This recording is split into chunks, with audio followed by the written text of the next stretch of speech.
السلام عليكم ورحمة الله وبركاته. أهلا وسهلا بالجميع، معكم إسلام طاجن، وإن شاء الله النهاردة معنا درس جديد من دروس كتاب Understanding and Using English Grammar، الكتاب من إبداع أزار تقديم إسلام طاجن. النهاردة معنا الدرس الثامن من الفصل العاشر من الكتاب، وإحنا لسه مستمرين مع المودلز الأفعال الناقصة. النهاردة هنتعلم Expressing Preference، التعبير عن حق الأولوية أو الاختيار أو التفضيل أو الأفضل.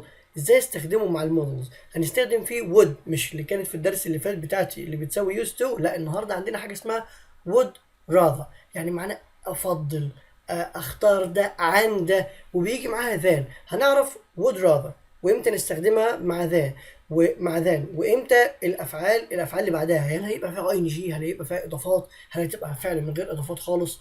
طب الفعل اللي هيجي بعد ذان التاني ده هل هيبقى فيه اضافات، لازم يجي بعد ذان فعل ولا لا؟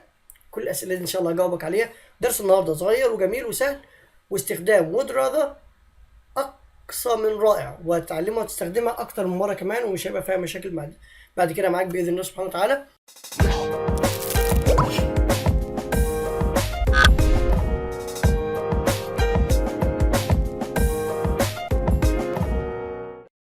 بسم الله والصلاه والسلام على رسول الله. الفصل العاشر، الدرس الثامن، Expressing Preference would rather، باستخدام would rather. اول ما تشوف المثال هتلاقي نفسك فهمت كل حاجه ان شاء الله. المثال الاولاني ايه؟ I'd rather go to a movie tonight than study grammar. أنا أود أو أفضل إن أنا أروح لأشاهد فيلم النهاردة الليلة عن، شوف هنا كلمة than إيه؟ معناها عن، يعني would rather لما يجي معاها than هيبقى معناها عن، أيوه، أفضل عن، أختار عن، أولوية عن، كل دي معاني ليهم. study grammar. طيب لاحظت إن فعل go وفعل study الاتنين جايين مصدر. إيه ده؟ يعني I would rather يجي بعدها فعل مصدر مباشرة، تمام. اللي بعد ذان يكون فعل برضو مصدر. طيب امال فين الفعل؟ لا، هي تكملة. انا افضل الذهاب لمشاهدة فيلم الليلة عن دراسة القواعد، ما هو برضو انا اللي هو I study، بس هذا عن هذا، تمام. طيب خلي بالك go و study فعلين مختلفين. طب لو هنفترض ان الاتنين نفس الفعل، يعني ايه؟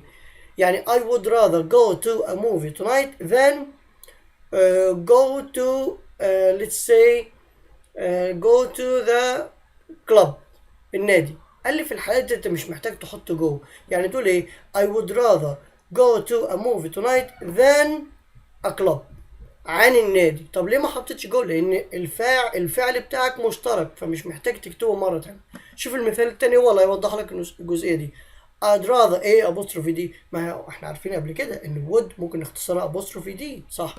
I'd rather study history، أنا أختار أفضل إني أدرس تاريخ than biology، عن الأحياء، أو than study biology، كيفك، بس الأحسن than biology على طول. قال لك هنا الشرح would rather expresses بتعبر عن إيه؟ preference، التفضيل، الاختيار، الأولوية. جميل. in a notes that the simple form of a verb، الشكل المصدر أو البسيط للفعل اللي هو التصريف الأول follows both، بيجي بعد مين؟ بعد الاتنين would rather and then، يعني بعد would rather يجي فعل مصدر، بعد then يجي فعل مصدر، وده شرحناه. in B if the verb is the same، لو الفعل هو it usually is not repeated، ما بيتكررش مرة تانية after then. خلي بالك ايه؟ قالك usually، مش ما قالش always، يعني امر يعود ليك. how much do you weigh، انت وزنك كام يا جدع انت؟ قال له بقى بكل لطافة كده I'd rather not tell you، والله انا افضل ان انا ما اقولكش طالما انت تنك كده وتنح. I'd rather not tell you، خدت بالك شفت النفي جاي ازاي؟ يعني ما قالش I wouldn't rather، غلط. I would rather يجي بعدها not، وبعد كده تجيب الفعل مصدر. I would rather not tell you، انا افضل اني ما اقولكش، اختار اني ما اقولكش. قالك الكونتراكشن الاختصار I would تختصرها I'd، تمام، وضحناها في الجزئيه اللي فاتت. النيجاتيف فورم النفي ال would rather بضيف بعدها not، وبرضه بيجي بعدها الفعل مصدر. ممتاز. طيب هل ممكن استخدم التفضيل ده في الماضي؟ قال لي ده انت ممكن تستخدمه في الماضي، وممكن تستخدمه كمان في حاله استمراريه. ايه ده؟ نبدا الاول في الماضي. شوف كده the movie was okay، was okay كان حلو، ولكن I would rather have gone to the concert last night. والله كنت، يعني يعني الفيلم كان حلو ولكن انا فضلت واخترت ان انا اروح الحفل الموسيقي ليلة امس. ده معناه ان هو راح للفيلم ولا راح الحفلة؟ لا، راح للحفل. شوف كده، اسمع تاني. The movie was okay. الفيلم كان زي الفل، كان تمام. but ولكن I'd rather have. انا اخترت. يبقى لو انا عايز تستخدم would rather في الماضي اجيب بعدها have وبعدين الفعل في التصريف الثالث.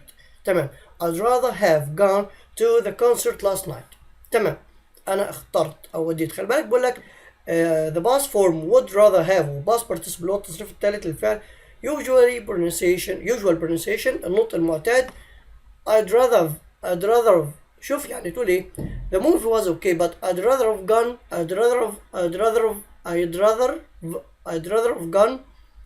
to the concert last night. تمام. اخر جزئيه اللي هو هتستخدم would rather وتجيب بعدها verb to be المصدر وبعدين تحط ال ing اللي هتعبر فيها عن استمراريه. طيب، واحنا متفقين قبل كده ان لما بيجي، لو انتوا فاكرين الاشكال اللي كان فيها الاستمراريه ال progressive with models، الاستمراريه مع الافعال الناقصه كانت بتعبر عن حاجه بتحصل امتى؟ right now، الان. لما كان مع الافعال الناقصه كنا بنعمل possibility، احتمال، ممكن الحاجه دي بتحصل حسب قوتها اللي هي must. عندك علم مسبق، فانت بتحتمل او بتخمن او بتتوقع ان في حاجه بتحصل right now فبتستخدم must be وفعل في ing. او عندك احتمال ضعيف من احتمالات هتستخدم may او might او could. في حالتنا هنا would rather هيكون هو افضل اختيار، اخترت واستمر الفتره في الوقت الحالي. شوف كده. I'd rather be lying on a beach in India. والله انا افضل واختار ان انا اكون متمدد حاليا دلوقتي right now على الشط بتاع الهند than اما تقول be sitting او sitting in class right now، او ان انا اكون قاعد في الصف دلوقتي. يبقى ان انا افضل. فالبروجريسيف فورم would rather be ing، يعني انا خلينا زي ما انا كده احسن ما اكون قاعد ادرس دلوقتي في الصف زي الفل.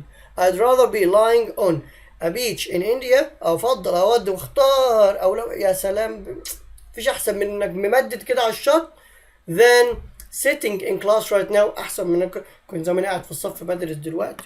كويس ان انا قاعد هنا. وصلت لك الفكره؟ تمام. فهو استخدم ايه؟ I'd rather be وفعل في ing.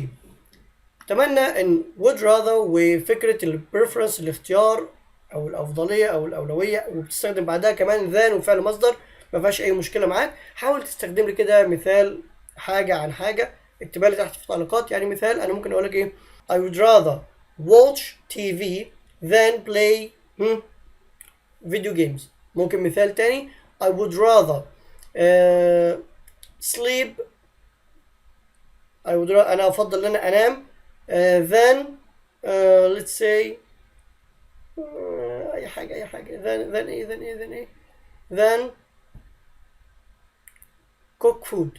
ان انا اطبخ، انام احسن ما اكل احسن ما اخش المطبخ واقعد اعمل اكل ابوظه. اتمنى ان الدرس النهارده واضح ومفيش اي مشاكل. شكرا مره تانية لوجودكم. وهانت درس 1 التاسع وبعد كده نوصل للدرس 10 اللي هيلخص لنا كل المودلز ان شاء الله. في امان الله.